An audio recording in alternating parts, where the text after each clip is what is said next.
The Science of Being Great. Any person may become great. There is a principle of power in every person. By the intelligent use and direction of this principle, man can develop his own mental faculties. Man has an inherent power by which he may grow in whatsoever direction he pleases, and there does not appear to be any limit to the possibilities of his growth. Great men are always greater than their deeds. They are in action with a reserve of the power that is without limit. We do not know where the boundary of the mental powers of man is. We do not even know that there is a boundary. When you have made your thought form, you are already, in your interior, what you want to be. Next, you must become externally what you want to be. You are already great within, but you are not yet doing the great things without. You cannot begin, on the instant, to do the great things. You cannot be before the world the great actor, or lawyer, or musician, or personality you know yourself to be. No one will entrust great things to you as yet, for you have not made yourself known. But you can always begin to do small things in a great way. Here lies the whole secret. You can begin to be great today in your own home, in your store or office, on the street, everywhere. You can begin to make yourself known as great, and you can do this by doing everything you do in a great way. You must put the whole power of your great soul into every act, however small or commonplace, and so reveal to your family, your friends and neighbors what you really are. Do not brag or boast of yourself. Do not go about telling people what a great personage you are. Simply live in a great way. No one will believe you if you tell him you are a great man, but no one can doubt your greatness if you show it in your actions. In your domestic circle, be so just, so generous, so courteous and kindly, that your family, your wife, husband, children, brothers and sisters, shall know that you are a great and noble soul. In all your relations with men be great, just, generous, courteous and kindly. The great are never otherwise. This is your attitude. Next, and most important, you must have absolute faith in your own perceptions of truth. Never act in haste or hurry. Be deliberate in everything. Wait until you feel that you know the true way.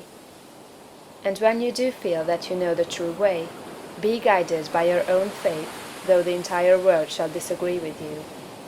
If you do not believe what God tells you in little things, you will never draw upon His wisdom and knowledge in larger things. When you feel deeply that a certain act is the right act, do it and have perfect faith that the consequences will be good.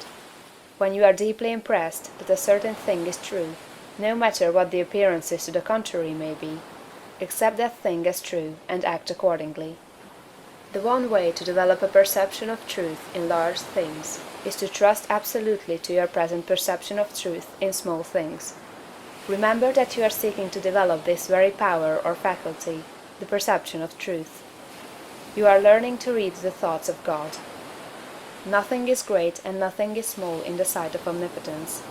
He holds the sun in its place, but He also notes a sparrow's fall, and numbers the hairs of your head. God is as much interested in the little matters of everyday life as He is in the affairs of nations. You can perceive truth about family and neighborhood affairs, as well as about matters of statecraft. And the way to begin is to have perfect faith in the truth in these small matters, as it is revealed to you from day to day.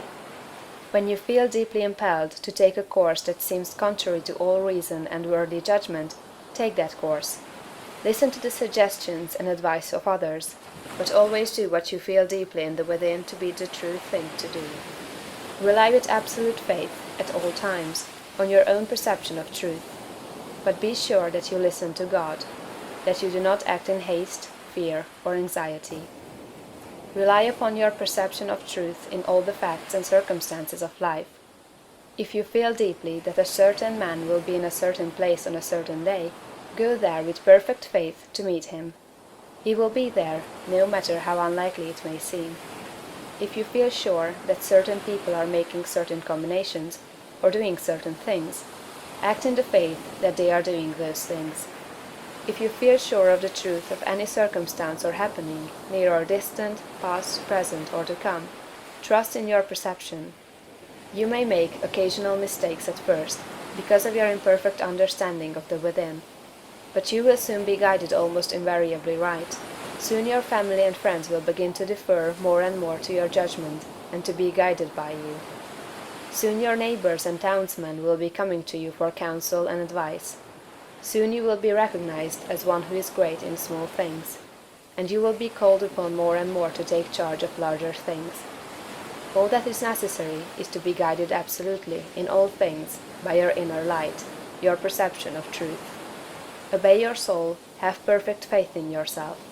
Never think of yourself with doubt or distrust, or as one who makes mistakes. If I judge, my judgment is just, for I seek not honor from men, but from the Father only. The social point of view. Without faith, it is impossible to please God, and without faith, it is impossible for you to become great.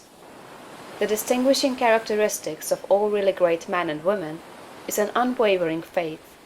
We see this in Lincoln during the dark days of the war. We see it in Washington at Valley Forge. We see it in Livingstone, the crippled missionary, threading the mazes of the dark continent, his soul aflame with the determination to let in the light upon the accursed slave trade which his soul abhorred. We see it in Luther and in Francis Willard, in every man and woman who has attained a place on the muster roll of the great ones of the world. Faith, not a faith in oneself or in one's own powers, but faith in principle, in the something great which upholds right, and which may be relied upon to give us the victory in due time. Without this faith, it is not possible for anyone to rise to real greatness. The man who has no faith in principle will always be a small man. Whether you have this faith or not depends upon your point of view. You must learn to see the world as being produced by evolution, as a something that is evolving and becoming, not as a finished work. Millions of years ago, God worked with very low and crude forms of life, low and crude, yet each perfect after its kind. Higher and more complex organisms, animal and vegetable, appeared through the successive ages. The earth passed through stage after stage in its unfolding, each stage perfect in itself, and to be succeeded by a higher one. What I wish you to note is that the so-called lower organisms are as perfect after their kind as the higher ones. That the world in the Eocene period was perfect for that period. It was perfect, but God's work was not finished. This is true of the world today. Physically, socially, and industrially, it is all good, and it is all perfect.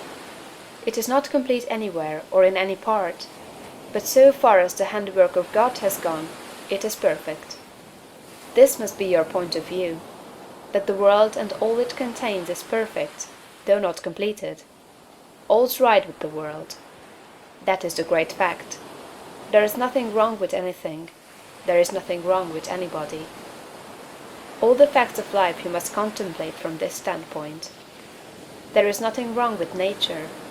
Nature is a great advancing presence, working beneficently for the happiness of all. All things in nature are good. She has no evil. She is not completed, for creation is still unfinished, but she is going on to give to man even more bountifully than she has given to him in the past. Nature is a partial expression of God, and God is love. She is perfect, but not complete. So it is of human society and government. But though there are trusts and combinations of capital and strikes and lockouts and so on, all these things are part of the forward movement. They are incidental to the evolutionary process of completing society. When it is complete, there will be harmony. But it cannot be completed without them. J.P. Morgan is as necessary to the coming social order as the strange animals of the age of reptiles were to the life of the succeeding period. And just as these animals were perfect after their kind, so Morgan is perfect after his kind. Behold, it is all very good. See government and industry as being perfect now, and as advancing rapidly toward being complete. Then you will understand that there is nothing to fear, no cause for anxiety, nothing to worry about. Never complain of any of these things. They are perfect. This is the very best possible word for the stage of development man has reached. This will sound like rank folly to many, perhaps to most people.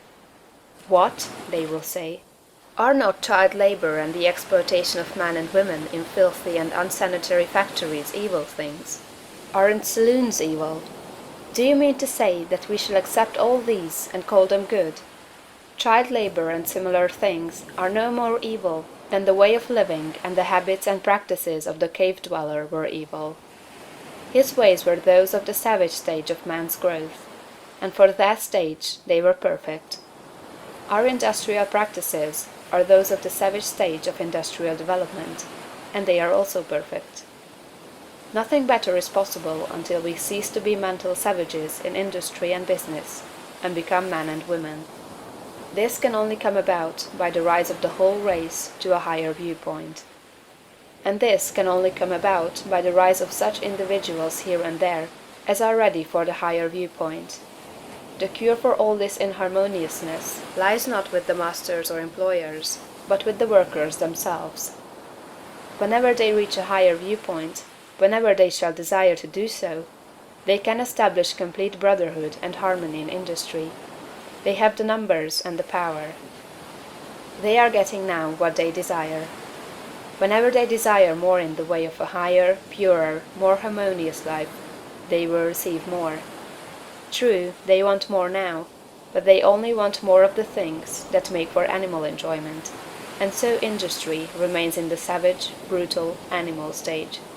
When the workers begin to rise to the mental plane of living, and ask for more of the things that make for the life of the mind and soul, industry will at once be raised above the plane of savagery and brutality.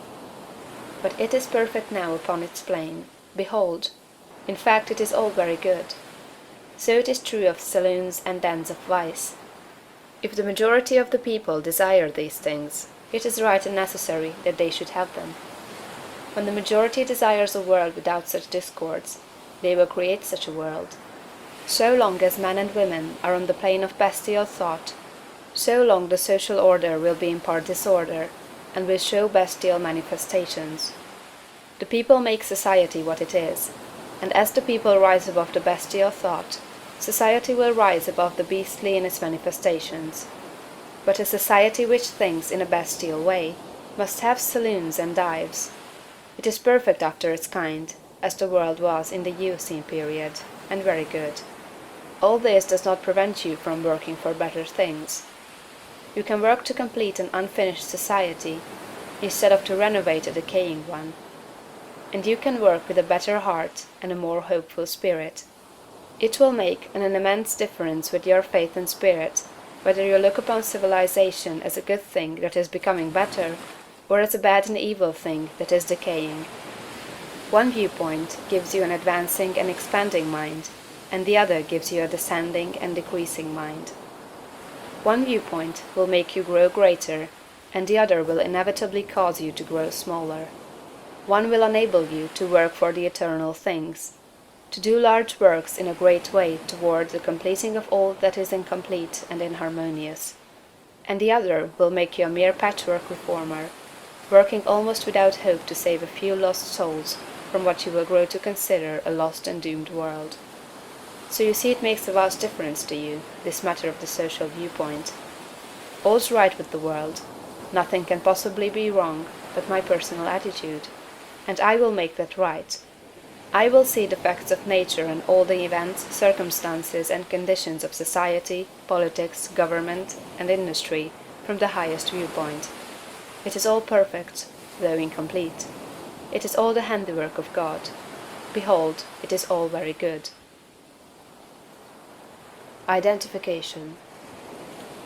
Having recognized God as the advancing presence in nature, society, and your fellow men, and harmonized yourself with all these, and having consecrated yourself to that within you which impels you toward the greatest and the highest, the next step is to become aware of and recognize fully the fact that the principle of power within you is God Himself.